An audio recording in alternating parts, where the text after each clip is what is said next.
तो वो अहितकी थी।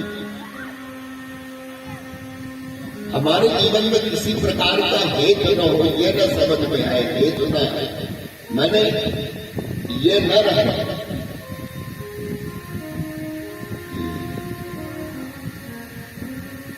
कोई कारण है,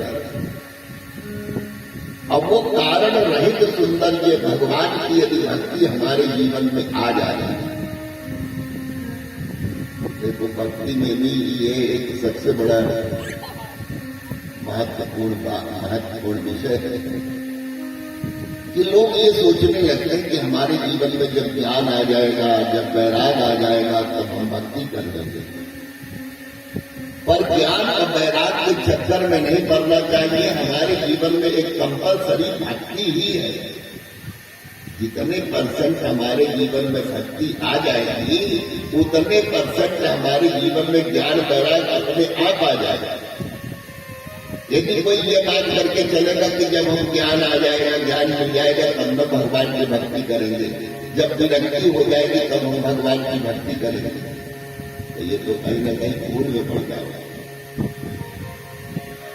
अब इसकी प्रतीक्षा में हम यदि रहेंगे तो कहां कर पाएंगे, कुछ नहीं कर पाएंगे।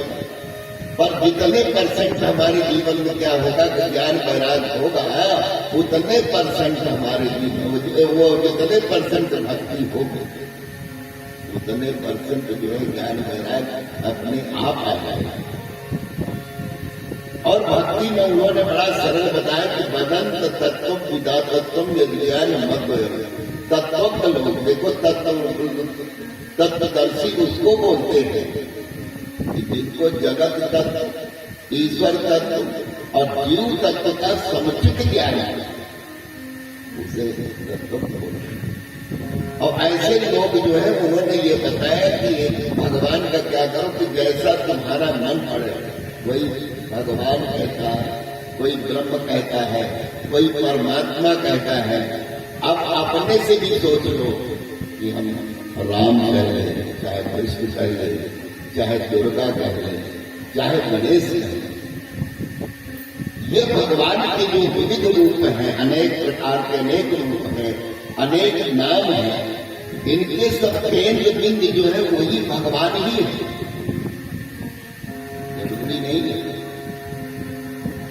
एक सबसे उदाहरण अच्छा बताए हम आपको कि मन व शत्रुपा के पास भगवान आए।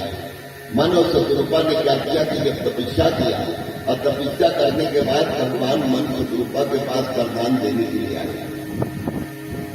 जब वरदान देने के लिए आए तो पहले ब्रह्मा आए, विष्णु आए, भगवान शिव आए और इन्होंने क्या किया कि इन्होंने माँ को कर हाथ उठाए। बहुत लोग आया, कहा कि तुम वरदान ले लो, वरदान ले लो। पर जब वरदान की बात इन्होंने कहा कि वरदान ले लो, वरदान ले लो, पर मन और शत्रुपा ने वरदान नहीं दिया। अपनी तपस्या में उन्होंने पूर्व विराम नहीं लगाया। पर जब वो आदि शक्ति ने कहा कि अच्छा ये बताओ राजा कि आपको जरूरत क्या है, किस रूप का मेरे ध्यान करते हो, कौन सा रूप चाहते हो, तो मन और शत्रुपा ने कहा कि आप बढ़िया बात आपने करी, मेरे मन वाली बात करी और मैं जो रूप चाहता हूं वो मेरा विष्णु के रूप में, शिव के रूप में, ब्रह्मा के रूप में, इन रूपों से मेरा कोई वास्ता नहीं है। इनको मैं नहीं, इनसे कुछ लेना नहीं चाहता। तो भगवान ने पूछा कि अच्छा बताओ तुम्हें जरूरत क्या है। तो उन्होंने कहा कि हमें सिर्फ वो रूप चाहिए कि जो स्वरूप शिव बस मन माही, अजय कारण मुनि जतन करही।